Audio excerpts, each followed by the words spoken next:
ओडिशातील झारसुगुडा येथे मोठी दुर्घटना घडली आहे। शुक्रवारी संध्याकाळी ओडिशातील महानदीत 50 प्रवाशांसह एक बोट उलटली आहे।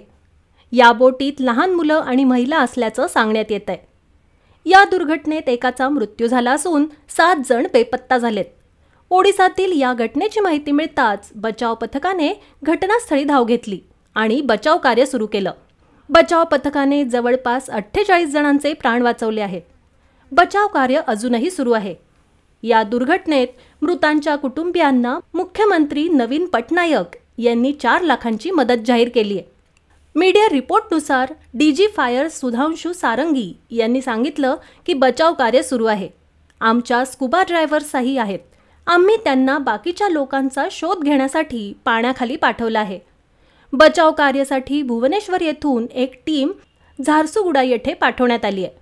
मिळालेल्या माहितीनुसार झारसुगुडाच्या लखनपूर ब्लॉक अंतर्गत शारदा जवळ महानदीमध्ये ही घटना घडली आहे। एक बोट नदीतून लहान मुलं आणि महिलांना घेऊन जात होती, तेव्हाच ही दुर्घटना घडली आहे। या घटनेत एकाचा मृत्यू तर 7 जण बेपत्ता आहेत।